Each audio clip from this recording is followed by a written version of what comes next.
हो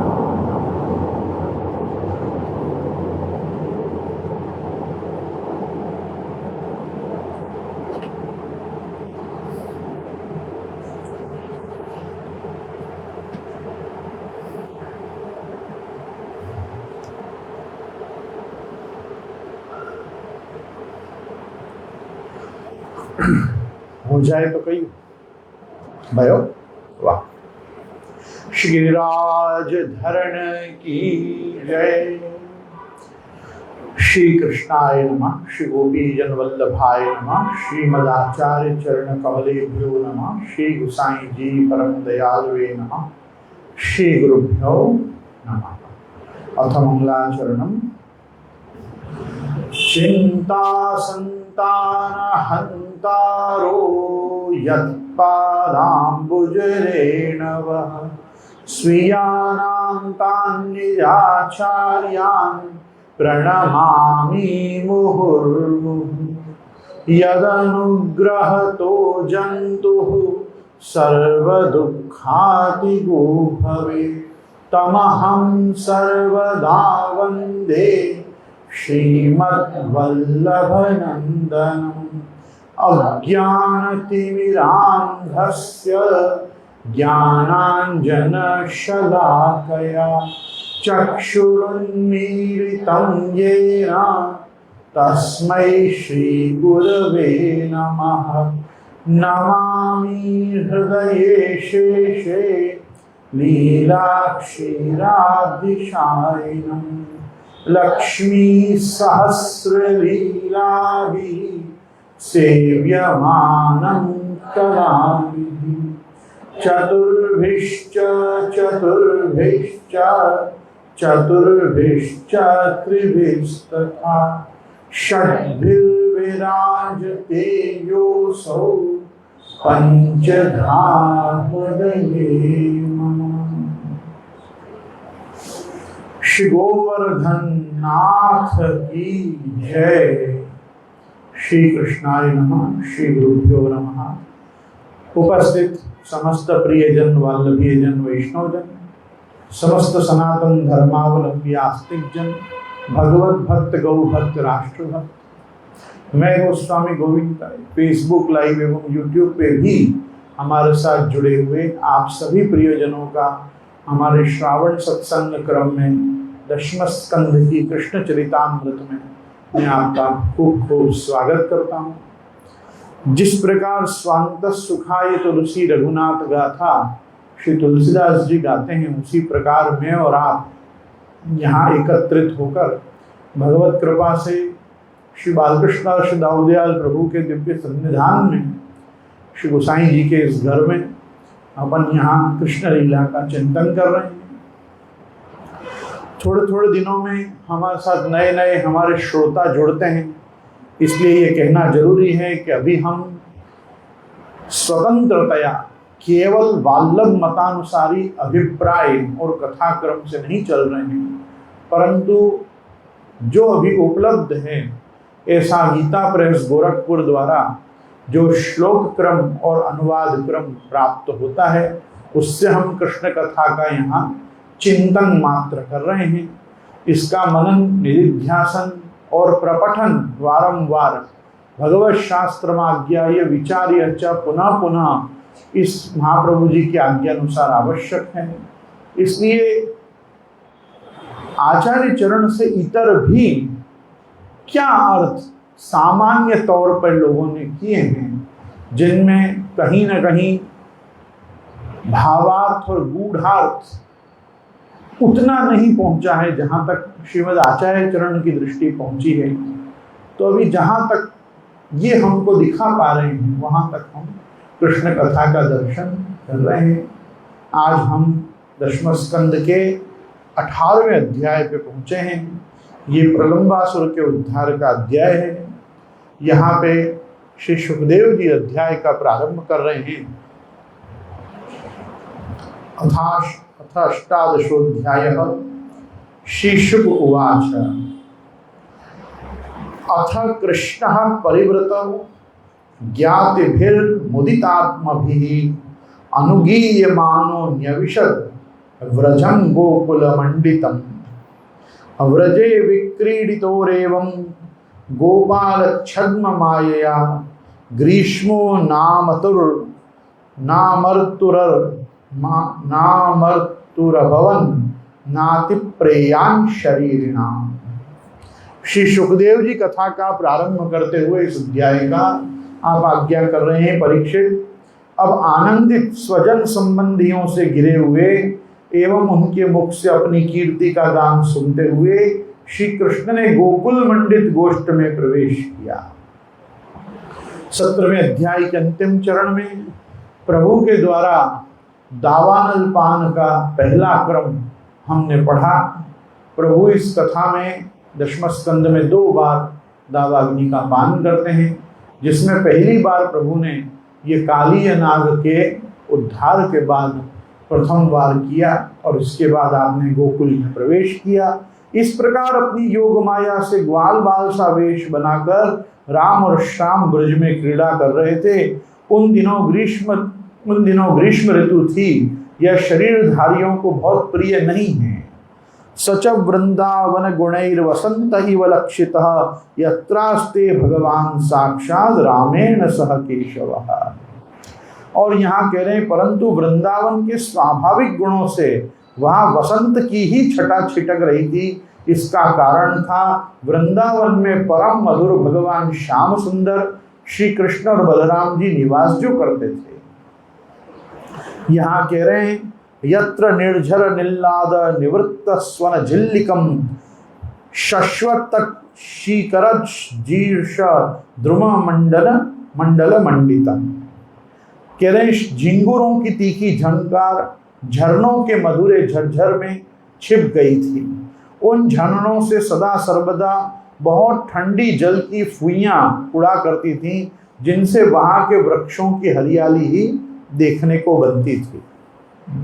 यहाँ कह रहे हैं सरित सरह प्रस्रवणोर्मि वायुना कल्लार कंजोत्पल रेणुहारिणा न विद्यते यत्र वनौक सामधवो निधाग वन्यल्क भवो इषादपले। जिधर देखिए हरी हरी दूब से पृथ्वी हरी हरी हो रही है।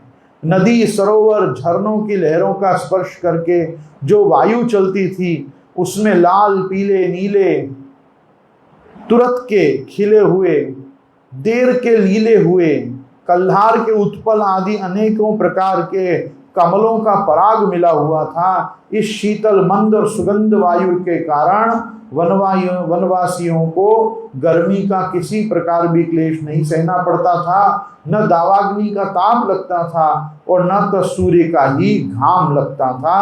अगाध तो यह दिनी तटोर विभिर द्रवत पुरीश्या पुलिनई समन्ततः नयत्र चंडांशु करा विशोल्बणा भुवो रसम शाद वलितम च गृह्णते।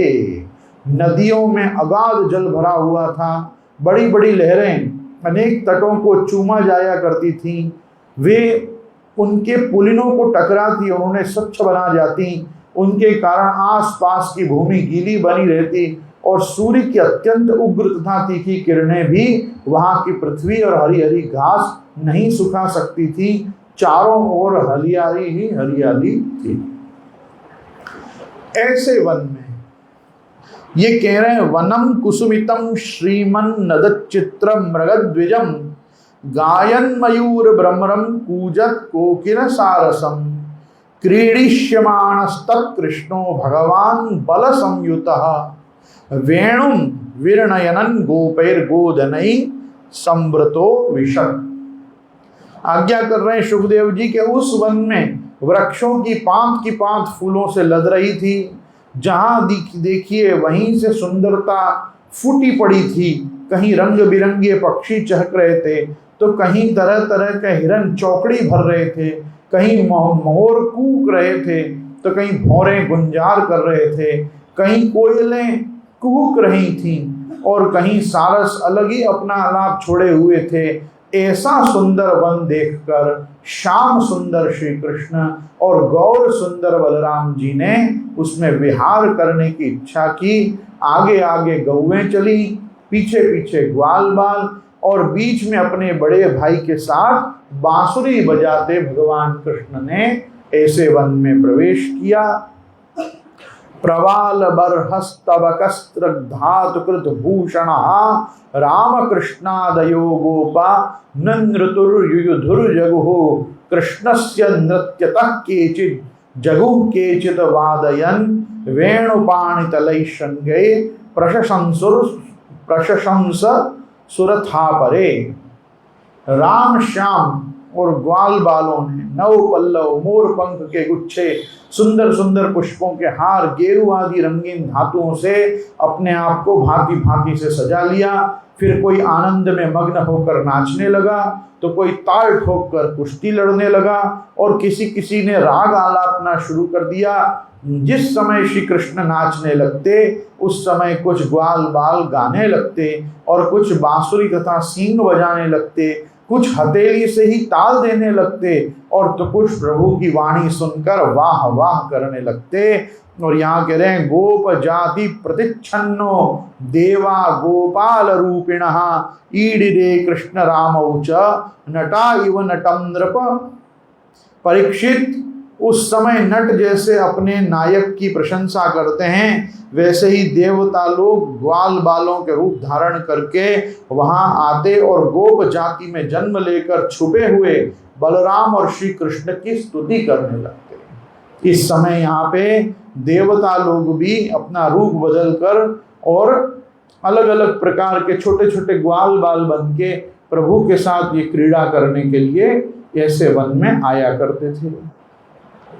ब्राह्मणैर्लङ्घनैक्षेपैरास्फोटन निकर्षणैः आस्फोटन विकर्षणैः चिक्रीडतुर्नियुद्धेन काकपक्षधरौ क्वचित्। क्या बात।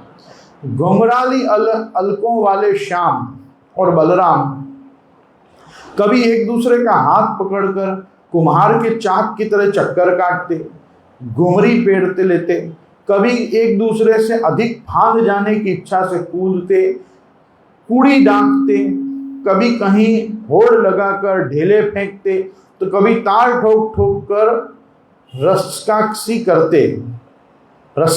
करते। एक दल दूसरे दल के विपरीत रस्सी पकड़कर खींचता और कभी एक दूसरे को कुश्ती लड़ने लड़ाते। इस प्रकार तरह तरह के खेल भगवान खेलते और कभी कभी तो ये कौवा का पंख भी अपने माथा में धर लेते। और कच्चिन नृत्य सुचान्येषु गायकौ वादकौ स्वयं शशंसुरुत महाराज साधु साध्वितिवादिनौ। कहीं कहीं जब दूसरे ग्वाल नाचने लगते तो श्री कृष्ण और बलराम जी गाते या बांसुरी सींग आदि बजाते और महाराज कभी कभी वे वाह वाह कहकर उनकी प्रशंसा करने लगते और कह रहे हैं कचित बिल्वही कचित कुंभई कचामल कुमुष्टिभिः अस्पृश्य नेत्रबंधाद्यै कचिन मृग खगेहया।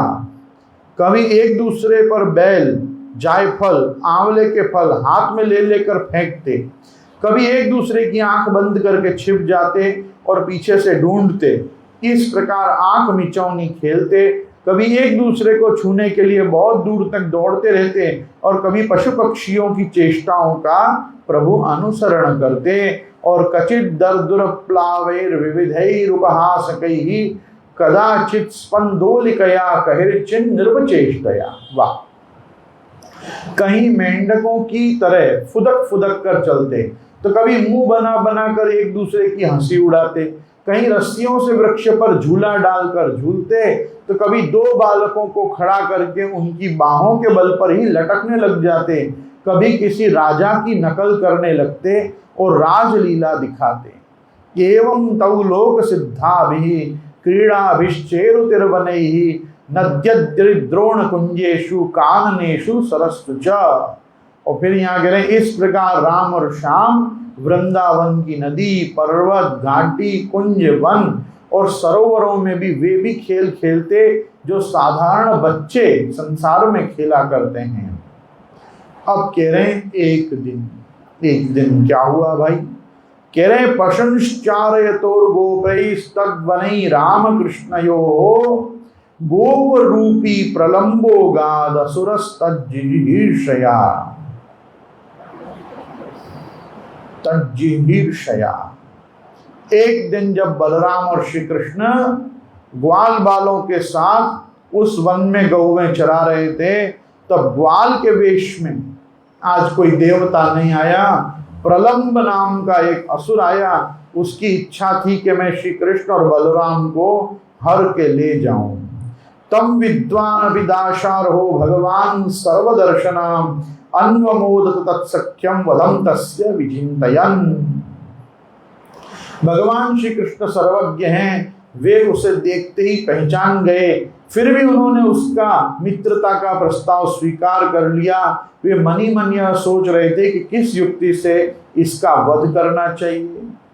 तत्रोपाहूय गोपालान कृष्ण प्राह विहारविद, हे गोपा विहरिष्यामो दंडी भूय यथायथम। ठाकुर जी ने उपाय ढूंढ लिया। ग्वाल बालों में सबसे बड़े खिलाड़ी, खेलों के आचार्य श्री कृष्ण ही थे। उन्होंने सब ग्वालों बालों को बुला कर कहा, मेरे प्यारे मित्रों, आज हम लोग अपने को उचित रीति से दो दलों में बांट लेते हैं और फिर आनंद से खेलते हैं।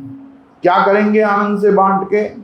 तत्र चक्रु परिवृढ़ौ गोपा राम जनार्दनौ कृष्ण संघट्टिना केचित आसन रामस्य चापरे। उस खेल में ग्वाल बालों ने बलराम जी को और कृष्ण को नायक बनाया। कुछ श्री कृष्ण के साथी बन गए, कुछ बलराम जी के साथी बन गए। आचेरुर्विविधा क्रीड़ा बाह्यवाह कलक्षणाः यत्रारोहन्ति जेतारो वहन्ति च पराजिताः। फिर उन लोगों ने तरह तरह से ऐसे बहुत से खेल खेले जिनमें एक दल के लोग दूसरे दल के लोगों को अपनी पीठ पर चढ़ाकर एक निर्दिष्ट स्थान पर ले जाते थे। जीतने वाला दल चढ़ाता और हारने वाला दल उनको ढोता था। मतलब जीतने वाला दल चढ़ता था और हारने वाला दल उनको ढोता था। और वहम तो भाह्यमानश्च चारयन्तश्च गोधनम भांडीरकम नाम वटम जग्मु कृष्ण पुरोगमाः। इस प्रकार एक दूसरों की पीठ पर चढ़ते चढ़ाते श्री कृष्ण आदि ग्वाल बाल गौएं चराते हुए भांडीर नाम के वट के पास पहुंच गए। ये भांडीर वन में भांडीर वट पे पहुंचे हैं और यहाँ कह रहे हैं, परीक्षित, राम संघट्टिनो यर्हि श्रीदामा वृषभादयः। राम संघट्टिनो यर्हि श्रीदामा वृषभा श्रीदाम वृषभादयः क्रीडायां जनयंस्ताना हु कृष्णादयो नृपः। आहूय कृष्णादयो नृपः। एक बार बलराम जी के दल वाले श्रीदामा वृषभ आदि ग्वाल बालों ने खेल में बाजी मार ली। तब श्री कृष्ण आदि उन्हें अपनी पीठ पर चढ़ाकर ढोने लगे। हारे हुए श्री कृष्ण ने श्री दामा को अपनी पीठ पर चढ़ाया, भद्रसेन ने वृषभ को और प्रलंबासुर ने बलराम जी को अपनी पीठ पर चढ़ाया। वाह कृष्णो भगवान श्री दामानं पराजित वृषभम भद्रसेनस्तु प्रलंबो रोहिणी सुतम अविषयम मन्यमाना कृष्णम दानव पुंगवः वहन द्रुततरम प्रागादवरोहणतः परम। अब क्या होता है, वो दानव पुंगव मतलब दानवों में श्रेष्ठ ऐसे प्रलंब ने देखा कि कृष्ण तो बड़े बलवान हैं, उन्हें मैं नहीं हरा सकूंगा, अतः यह उन्हीं के पक्ष में हो गया और बलराम जी को लेकर फुर्ती से भाग चला और पीठ पर से उतारने के लिए जो स्थान नियत था उससे आगे निकल गया। अब आगे निकल गया तो सुखदेव जी कह रहे हैं कि तमुद्वहन धरणि धरेन्द्र गौरवम महासुरो विगतरयो निजम वपु। महासुरो विगतरयो निजम वपु स आस्थितः पुरपट्ट परिच्छदो बभौ तडिद्युमानुरुत पतिवाड़िवाम्बुदः। बलराम जी बड़े भारी पर्वत के समान बोझ वाले थे, उनको लेकर प्रलंबासुर दूर तक न जा सका। उसकी चाल रुक गई। तब उसने अपना स्वाभाविक दैत्य रूप धारण कर लिया। उसके काले शरीर सोने के गहने चमक रहे थे और गौर सुंदर बलराम जी को धारण करने के कारण उसकी ऐसी शोभा हो रही थी मानो बिजली से युक्त काला बादल चंद्रमा को धारण किए हुए हो। और निरीक्ष तद वपुरलम बरे चरत, निरीक्ष तद वपुरलम बरे चरत प्रदीप्त दृग भ्रकुटित तटोग्रदंष्ट्रम ज्वलक शिखम कटक किरीट कुंडल त्विषाद्भुतम हलधर ईशदत्रसत। यहाँ कह रहे हैं कि उसकी आंखें आग की तरह धधक रही थी, दाढ़ें भौं तक पहुंच गई थी, बड़ी भयावनी थी। उसके लाल लाल बाल इस तरह बिखर रहे थे मानो आग की लपटें उठ रही हों। उसके हाथ और पांव में कड़े, सिर पर मुकुट और कानों में कुंडल थे। उनकी कांति से वो बड़ा अद्भुत लग रहा था। उस भयानक दैत्य को बड़े वेग से आकाश में ले जाते देख पहले तो बलराम जी कुछ घबरा से गए, और घबरा गए मतलब उनको आश्चर्य हुआ कि अभी तो हम इसकी पीठ पे सवार थे, ये अब आकाश में हमको कैसे ले आया। और अथागत स्मृतिर भयो रिपुम बलौ विहाय सार्थम व्यवहरन्तमात्मनः रुषा हनच्छिरसि दृढ़ेन मुष्टिना सुराधिपो गिरिमिव वज्ररंहसा। खत्म हो गया। परंतु दूसरे ही क्षण में अपने स्वरूप की याद आते ही उनका भय जाता रहा। बलराम जी ने देखा कि जैसे चोर किसी का धन चुरा कर ले जाए वैसे ही यह शत्रु मुझे चुरा कर आकाश मार्ग से लिए जा रहा है। उस समय जैसे इंद्र ने पर्वतों पर वज्र चलाया था वैसे ही उन्होंने क्रोध करके उसके सिर पर एक घूंसा जमा कर दिया और सआहत सपदि शीर विशीर्ण मस्तको मुखाद वमन रुधिरमपस्मृतो सुरः महारवम व्यसुरपतत् समीरयन् गिरिर यथा मगवत आयुधाहत। घूंसा लगना था कि उसका सिर तो चूर चूर हो गया, वह मुंह से खून उगलने लगा, चेतना जाती रही और बड़ा भयंकर शब्द करता हुआ इंद्र के द्वारा वज्र के मारे हुए पर्वत के समान वो उसी समय प्राणहीन होकर पृथ्वी पर गिर पड़ा। दृष्ट्वा प्रलंबम निहितम बलेन बलशालिना गोपा सुविस्मिता आसन साधु साध्वितिवादिनः। बलराम जी परम बलशाली हैं। जब ग्वाल वालों ने देखा कि उन्होंने प्रलंबासुर को मारा डाला तब उनके आश्चर्य की सीमा नहीं रही, वे बार बार वाह वाह करने लगे। और यहाँ कह रहे हैं कि आशीषो भी गृणन्तस्तम प्रशंसुस्तदर्हणम प्रेत्यागत विवालिंग्य प्रेम विवल चेतसा पापे प्रलंबे निहते देवा परम निर्वृताः अभ्यवर्षन् बलम माल्यै शशंसु साधु साध्विति। ग्वाल बालों का चित्त प्रेम से विवल हो गया। वे उनके लिए शुभ कामनाओं की वर्षा करने लगे, मानो मरकर लौट आए हों। इस भाव से आलिंगन करके प्रशंसा करने लगे। वस्तुतः बलराम जी इसके योग्य ही थे। प्रलंबासुर मूर्तिमान पाप था, उसकी मृत्यु से देवताओं को बड़ा सुख मिला। वे बलराम जी पर फूल बरसाने लगे और बहुत अच्छा किया, बहुत अच्छा किया इस प्रकार कह के और उनकी प्रशंसा करने लगे। अभ्यवर्षण बलम माल्यै शशंसु साधु साध्विति इति श्रीमद्भागवते महापुराणे पारमहंस्यां संहितायां दशम स्कंदे पूर्वार्धे प्रलंब वधो नाम अष्टादशोऽध्यायः। अब यहाँ पे 19वें अध्याय का श्री सुखदेव जी प्रारंभ करते हैं। इसमें गौओं और गोपों को पुनः प्रभु एक बार दावानल से बचाते हैं। और यहाँ श्री सुखदेव जी कहते हैं अथैकोनविंशोऽध्यायः। श्री शुक उवाच क्रीडासक्तेषु गोपेषु तद्गावो दूरचारिणीः स्वैरं चरन्त्यो विविशुस्तृणलोभेन गह्वरम् अजागावो महिष्यश्च निर्विशन्त्यो वनाद्वनम् झषि ईशिकाटवीं निर्विशुः क्रन्दन्त्यो दावतर्षिताः। श्री सुखदेव जी कहते हैं परीक्षित, उस समय जब ग्वाल बाल खेल कूद में लगे थे तब उनकी गौएं बेरोक टोक चरती हुई बहुत दूर निकल गईं और हरी हरी घास के लोभ में एक गहन वन में घुस गईं। उनकी बकरियां, उनकी गायें, उनकी भैंसें वन से दूर वन में होती हुई आगे बढ़ गईं तथा गर्मी के ताप से व्याकुल हो गईं। वे बेसुध सी होकर अंत में डकराती हुई मुंजाटवी सरकंडों के वन में घुस गईं। और ते पश्यन्तः पशून् गोपा कृष्ण रामादयस्तदा जातानुतापा न विदुर विचिन्वन्तो गवाम गतिम।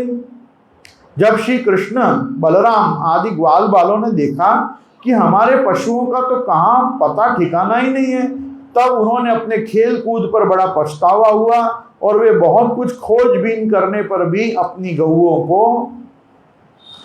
गऊओं का पता नहीं लगा सके। और क्या कह रहे हैं कि तृणैस्तत्खुरदच्छिन्नैर्गोष्पदैरंकितैर्गवाम् मार्गमन्वगमन सर्वे नष्ट जीव्या विचेतसा मुंजाटव्यां भ्रष्टमार्गं क्रन्दमानं स्वगोधनम् संप्राप्य तृषिताश्रान्तास्ततस्ते संव्यवर्तयन्।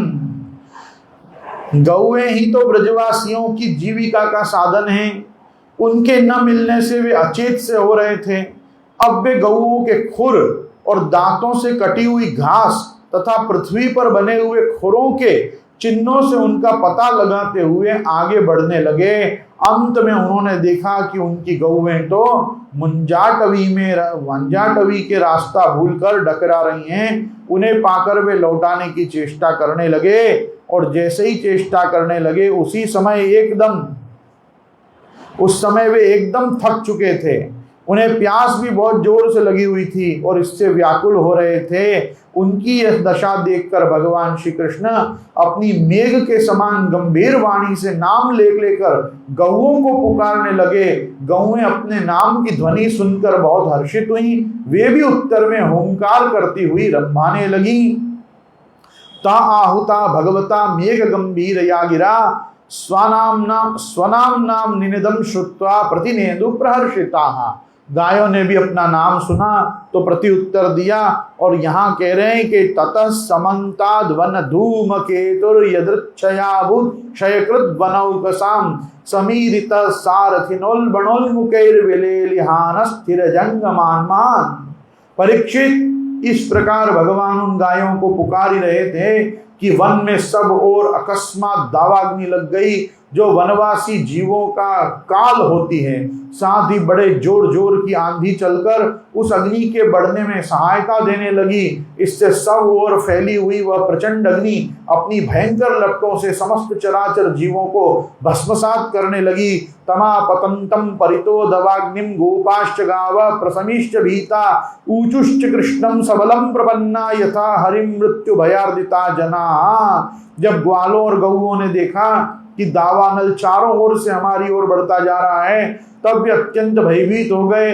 मृत्यु के भय से डरे हुए जीव जिस प्रकार भगवान की शरण में जाते हैं, वैसे ही श्री कृष्ण और बलराम जी के शरणापन्न होकर उन्होंने पुकारते हुए बोले, महावीर श्री कृष्ण, प्यारे श्री कृष्ण, परम बलशाली बलराम जी, हम तुम्हारे शरणागत हैं। देखो, इस समय हम दावानल से जलना ही चाहते हैं, तुम दोनों हमें इससे बचाओ। कृष्ण कृष्ण महावीर, हे रामामित विक्रमम दावाग्निना दह्यमान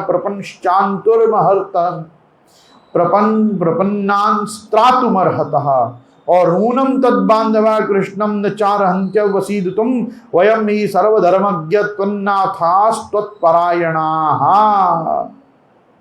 श्री कृष्ण जिनके तुम ही भाई बंधु और सब कुछ हो, उन्हें तो किसी प्रकार का कष्ट नहीं होना चाहिए। सब धर्मों के ज्ञाता श्याम सुंदर, तुम ही प्यारे हमारे एकमात्र रक्षक एवं स्वामी हो। हमें केवल तुम्हारा ही भरोसा है। श्री शुक उवाच वचो निशम्य कृपणम बंधूनाम भगवान हरिः निमीलयत्मा भैष्ट लोचना नित्य भाषतः। वाह! शुभदेव जी कहते हैं, अपने सखा ग्वाल बालों के ये दीनता से भरे वचन सुनकर भगवान श्री कृष्ण ने कहा, डरो मत, तुम अपनी आंखें बंद कर लो। बस इतना ही भगवान ने कहा। और तथेति मीरिताक्षेषु भगवान अग्निमुल्बणम पीत्वा मुखेन तान कृच्छाद योगाधीशो व्यमोचयत। यहाँ कह रहे हैं कि भगवान की आज्ञा सुनकर उन ग्वाल बालों ने कहा बहुत अच्छा, और अपनी आंखें मूंद ली। तब योगेश्वर भगवान श्री कृष्ण उस भयंकर आग को अपने मुंह से पी गए, और इस प्रकार उन्होंने उस घोर संकट से उन सबको छुड़ा दिया। भगवान श्री कृष्ण भक्तों के द्वारा अर्पित प्रेम भक्ति सुधा रस का पान करते हैं। अग्नि के मन में उसी स्वाद का, उसकी का स्वाद लेने की लालसा हो आई, इसीलिए उसने स्वयं ही मुख में प्रवेश किया।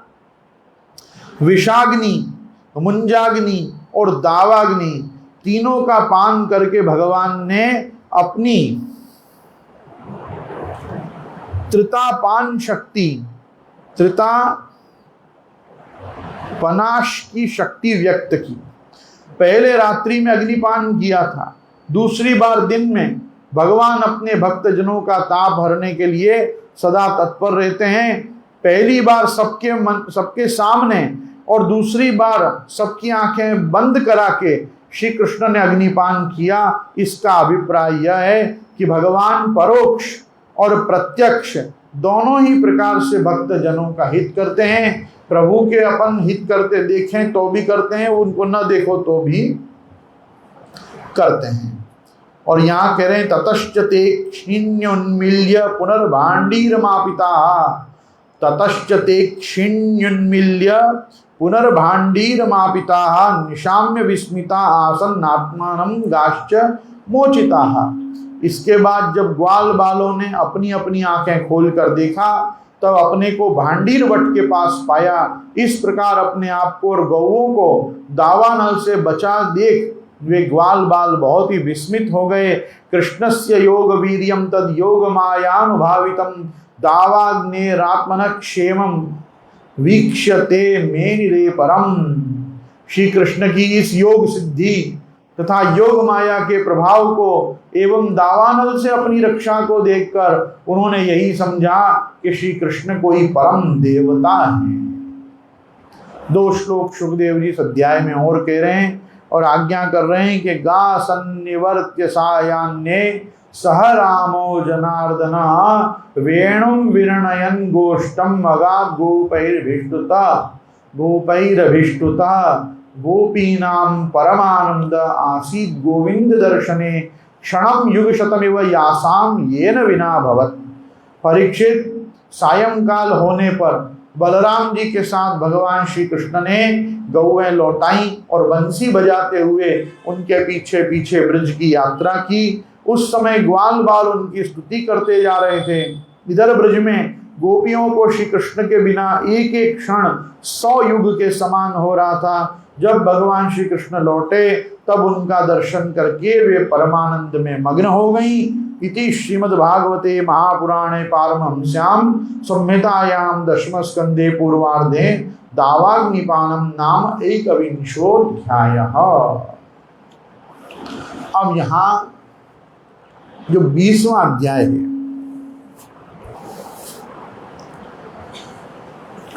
ये 20वें अध्याय में वर्षा ऋतु का और शरद ऋतु का सम्मिलित वर्णन है कि ब्रज की वर्षा ऋतु क्या है, ब्रज की शरद ऋतु क्या है। और ये जो पूरा अध्याय है, ये पूरे अध्याय में ब्रज की शोभा के वर्णन के साथ साथ भगवत परायण भगवत भक्त कैसे होते हैं, अभक्त कैसे होते हैं, अच्छे विचार वाले, साधुशील स्वभाव वाले, मुनि स्वभाव वाले, मनन करने वाले लोग कैसे होते हैं, कैसे नहीं होते हैं, क्या होता है क्या नहीं होता है, ठाकुर जी को कौन प्रिय है कौन अप्रिय है, क्या चीजें अच्छी लगने वाली हैं क्या चीज खराब लगने वाली है, ये सब चीजों का उपदेश इस अध्याय में दिया। दूसरा, ये जो अध्याय है, इस अध्याय में जितनी भी लीला पदार्थ के रूप में वर्णन की गई हैं, ये सभी लीलाओं का वर्णन रामचरितमानस में जिस समय किष्किंधा कांड में प्रस्रवण गिरी की घाटी में श्री रामभद्र लक्ष्मण जी सहित चातुर्मास व्यतीत करते हैं और चौमासा पूर्ण होने पर श्री सुग्रीव जी के द्वारा कोई न कोई अन्वेषण कार्य अब होगा, उसकी जो प्रतीक्षा करते हैं। उस समय भगवान का चातुर्मास और शरद काल के आने के पहले का समय कैसा होता है उसका वर्णन जहां के अध्याय के अनुरूप ही मानसकार ने रामायण में भी किया है। ये अध्याय तत्व दृष्टि से और चिंतन की दृष्टि से बहुत जरूरी है, क्योंकि इसमें वो लक्षण दिए हुए हैं जिन लक्षणों को जानने के बाद अपन वेणु गीत से लेकर रास पंचाध्यायी पर्यंत के अधिकारी हैं कि नहीं, इसका अपन खुद आत्मविश्लेषण कर पाते। आपको इसमें ब्रज की ही सब शोभा मिलेगी, लेकिन ब्रज की शोभा के साथ आपको ये मालूम पड़ेगा अपन को कैसे विचार करने चाहिए, अपनी विचार दृष्टि क्या प्रकार की भगवान भगवदर्थ पदार्थों में, भगवदीय वस्तुओं में और भगवदीय मदीय तदीय ये लोग कैसे होते हैं, इनके विषय में है। तो आज अपन थोड़ा चिंतन आज करेंगे, थोड़ा चिंतन कल करेंगे, क्योंकि इसमें हैं तो ऐसे करीबन 40 लोग हैं, तो देखते हैं 40 भी नहीं है, 49 लोग हैं। धीरे धीरे इसका चिंतन करेंगे। मैं चाहूँगा कि आप सब शांति से जो आप धारण कर सकें उसको धारण करें। अथ विंशोऽध्यायः श्री शुक उवाच तयोस्तदद्भुतं कर्म श्री शुक उवाच तयोस्तदद्भुतं कर्म दावाग्निर्मोक्षमात्मनः गोपास्त्रिभ्यः समाचक्ष्युः प्रलम्बवनमेव च गोपवृद्धाश्च गोप्यश्च तदुपाकर्ण्य विस्मिताः मेनिरे देव प्रवरौ कृष्ण रामो व्रजं गतौ। श्री सुखदेव जी कहते हैं, परीक्षित, ग्वाल बालों ने घर पहुंचकर अपनी माँ बहन आदि स्त्रियों से श्री कृष्ण और बलराम ने जो अद्भुत कर्म किए थे, दावाग्नि से उनको बचाना, प्रलंबासुर को मारना इत्यादि सबका वर्णन किया। बड़े बड़े बूढ़े बूढ़े गोप और गोपियां भी राम और श्याम की अलौकिक लीलाएं सुनकर विस्मित हो गईं। वे सब ऐसा मानने लगे श्री कृष्ण और बलराम के वेश में कोई बहुत बड़े देवता ब्रज में पधारे हैं, ऐसा उनको भगवान और बलभद्र जी के विषय में विस्मय होने लगा। ततः प्रावट सर्वसत्व समुद्भवा विद्यतो मान परिधिर विस्फूर्जित नभस्तरा। इसके बाद क्योंकि अभी गर्मी चल रही थी, गर्मी के दिनों में ये लोग ये गौचारण आदि कर रहे थे, उसकी कथा हुई है। तो यहाँ सुखदेव जी कह रहे हैं कि इसके बाद वर्षा ऋतु का शुभागमन हुआ। इस ऋतु में सभी प्रकार के प्राणियों की बढ़ती हो जाती है। उस समय सूर्य और चंद्रमा पर बार बार प्रकाश में मंडल बैठने लगे। बादल, वायु, चमक, कड़क आदि से आकाश शुद्ध सा दिखने लगा। और कह रहे हैं, सांद्र नीलांबुदैर व्योमा सविद्युत स्तनयुत्नुभिः अस्पष्ट ज्योतिराच्छन्नम ब्रह्मेव सगुणम बभौ। आकाश में नीले और घने बादल घिर जाते, बिजली कौंधने लगती, बार बार गड़गड़ाहट सुनाई पड़ती, सूर्य चंद्रमा और तारे ढके जाते रहते। इससे आकाश की ऐसी शोभा होती जैसे ब्रह्म स्वरूप होने पर भी गुणों से ढक जाने पर जीव की शोभा। अब जैसे जैसे यहाँ आकाश से दृष्टांत जीव का दिया है कि जैसे सूर्य चंद्र आदि नक्षत्र ये सब विराज रहे हैं, ये सब ज्योतिर्मय हैं और स्वयं प्रकाश हैं। तो स्वयं प्रकाश ज्योतिर्मय होते हुए भी जब इन आकाश में ये बड़े बड़े गाले काले काले बादल छा जाते हैं तो इनका प्रकाश वैसे ही ढक जाता है जैसे शरीर में आ जाने के बाद जीवात्मा प्रकाशित नहीं दिखती। और कह रहे हैं, अष्टौ मासान निपीतम यद भूम्याश्चोदमयम वसु स्वगोभिर्मोक्तुमारेभे पर्जन्य काल आगते। सूर्य ने राजा की तरह पृथ्वी रूप प्रजा से 8 महीने तक जल का कर ग्रहण किया था। जैसे राजा कर लेता है टैक्स, वैसे सूर्य ने 8 महीने तक अब ये जो दिया था टैक्स ले लिया था। और अब समय आने पर अपने किरण करों से वो फिर उसे बांटने लगे। और यहाँ कह रहे हैं तडित्वंतो महामेघाश्चंड श्वसन वेपिताः प्रीणनम जीवनम यस्य मुमुचुः करुणा इव। यहाँ कह रहे हैं जैसे दयालु पुरुष जब देखते हैं कि प्रजा बहुत पीड़ित हो रही है तब वे दया परवश होकर अपने जीवन प्राण तक निछावर कर देते हैं, वैसे ही बिजली की चमक से शोभायमान घनघोर बादल तेज हवा की प्रेरणा से प्राणियों के कल्याण के लिए अपने जीवन स्वरूप जल को बरसाने लगे। यहाँ कह रहे हैं तपः कृषा देव मीड़ा आसीद वर्षी यसीमहि यथैव काम्य तपसस तनु संप्राप्य तत्फलम। जेठ आषाढ़ की गर्मी से पृथ्वी सूख गई थी, अब वर्षा के जल से सिंचकर वह फिर से हरी भरी हो गई। जैसे सकाम भाव से तपस्या करते समय पहले तो शरीर दुर्बल हो जाता है, परंतु जब उस तपस्या का फल मिलता है तब वो शरीर पुनः रुष्ट पुष्ट हो जाता है। निशामुखेषु खद्योता तमसा भांति न ग्रहा यथा पापेन पाखंडा नहीं वेदा कलौ युगे। वर्षा के सायंकाल में बादलों से घना अंधेरा छा जाने पर ग्रह और तारों का प्रकाश तो नहीं दिखलाई पड़ता, परंतु जुगनू चमकने लगते हैं। जैसे कलयुग में पाप की प्रबलता हो जाने पर पाखंड मतों का प्रचार हो जाता है और वैदिक संप्रदाय लुप्त हो जाते हैं।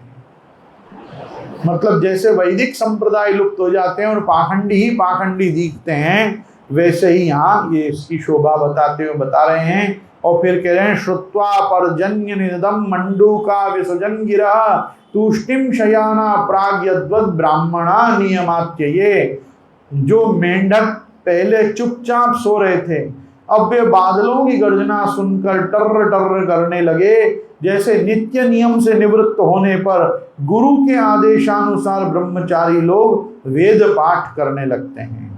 आसन्नुत्पथवाहिन्यः क्षुद्र नद्योऽनुशुष्यति पुंसो यथा स्वतंत्रस्य देहद्रविण संपदः। छोटी छोटी नदियां जो जेठ आषाढ़ में बिल्कुल सूखने आ गई थी, वे अब उमड़ घुमड़ कर अपने घेरे से बाहर बहने लगी। जैसे अजितेंद्रिय पुरुष के शरीर और धन संपत्तियों का कुमार्ग में उपयोग होने लगता है। हरिता हरिभिश्चलोहिताः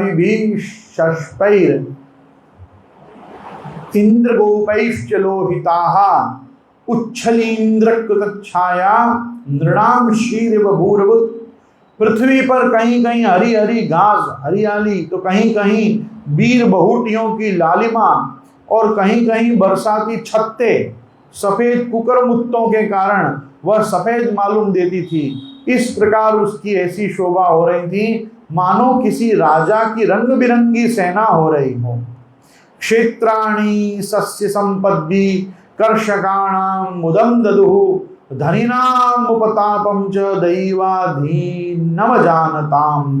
सब खेत अनजानों से भरे पूरे लहलहा रहे थे, अनाजों से, सब खेत जो थे अनाजों से भरे पूरे लहला रहे थे। उन्हें देखकर किसान तो मारे आनंद के फूले न समा रहे थे, परंतु सब कुछ प्रारब्ध के अधीन है। यह बात जानने वाले धनियों ने चित्त में बड़ी जलन हो रही थी कि अब हम अपने इन्हें पंजे में कैसे रख सकेंगे।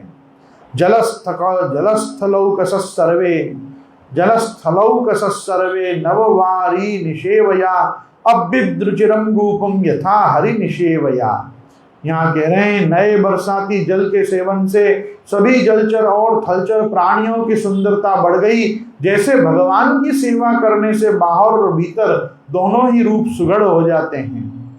सरिद्भि संगतः सिंधुष चक्षुभेश्वो सनोर्मिमान अपक्क योगिनश्चित्तम कामाक्तम गुणयुग यथा। वर्षा ऋतु में हवा के झोंके से समुद्र एक तो यों ही उत्ताल तरंगों से युक्त हो रहा था, अब नदियों के संयोग से वो और भी शुद्ध हो उठा। ठीक वैसे ही जैसे वासना युक्त योगी का चित्त विषयों का संपर्क होने पर कामनाओं के उभार से भर जाता है। गिरयो वर्षधाराभिर हन्यमाना विव्यथुः अभिभूयमाना व्यसनेर यथा धोक्षज चेतसः। मूसलाधार वर्षा की चोट खाते रहने पर भी पर्वतों को कोई व्यथा नहीं होती थी, जैसे दुखों की भरमार होने पर भी उन पुरुषों को किसी प्रकार की व्यथा नहीं होती जिन्होंने अपना चित्त भगवान को समर्पित कर रखा है। यहां कह रहे हैं मार्गा बभूव संदिग्धा स्तृणैश्छन्न यसंस्कृता। जो मार्ग कभी साफ नहीं किए जाते थे वे घास से ढक गए और उनको पहचानना कठिन हो गया। जैसे द्विजाति वेदों का अभ्यास नहीं करते तब कालक्रम से वे उन्हें भूल जाते हैं। नाभ्यस्यमानः क्षुतयो द्विजयी काल हता इव लोकबंधुषु मेघेषु विद्युतश्चल सौहृदा स्थैर्यं न चक्रुकामिन्या पुरुषेषु गुणीष्विव। यहाँ कह रहे हैं यद्यपि बादल बड़े लोकोपकारी हैं फिर भी बिजलियां उनमें स्थिर नहीं रहती। ठीक वैसे ही जैसे चपल अनुराग वाली कामिनी स्त्रियां गुणी पुरुषों के पास स्थिर भाव से नहीं रहती। धनुर्वियति महेंद्रम निर्गुणम च गुणिन्यभात व्यक्ति गुणम व्यतिकरे गुणवान पुरुषो यथा। आकाश मेघों के गर्जन तर्जन से भर रहा था, उसमें निर्गुण बिना डोरी के इंद्रधनुष की वैसी शोभा हुई जैसे 70 आदि गुणों के शोभ से होने वाले विश्व के बखेड़े में निर्गुण ब्रह्म की हो जाती हैं। नररा जोड़पच्छन्ना स्वज्योत्स्नारादितिर्घनैः अहम मत्या भासितया स्वभाषा पुरुषो यथा। अब यहाँ कह रहे हैं यद्यपि चंद्रमा की उज्जवल चांदनी से बादलों का पता चलता था फिर भी उन बादलों ने ही चंद्रमा को ढककर शोभाहीन बना दिया था। ठीक वैसे ही जैसे पुरुष के आभास से आभासित होने वाला अहंकार ही उसे ढककर प्रकाशित नहीं होने देता। यहाँ पे कह रहे हैं कि मेघागमोत्सवा हृष्टा प्रत्यनंदत शिखंडिनः ग्रहेषु तृप्ता निर्विण्णा यथाच्युत जनागमे। बादलों के शुभागमन से मोरों का था मोर जाति का मोरों का रोम रोम खिल रहा था। वे अपनी कुहक और नृत्य के द्वारा आनंद उत्सव मना रहे थे।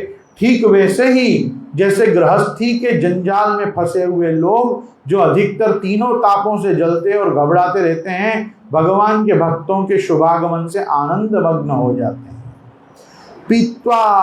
पीत्वापह पादपा पद्भिरासन्नात्ममूर्तया प्राक्षामास्तपसा श्रांता यथा काम अनुसेवया। जो वृक्ष जेठ आषाढ़ में सूख गए थे वे अब अपनी जड़ों से जल पीकर पत्ते फूल तथा डालियों से खूब सज धज गए।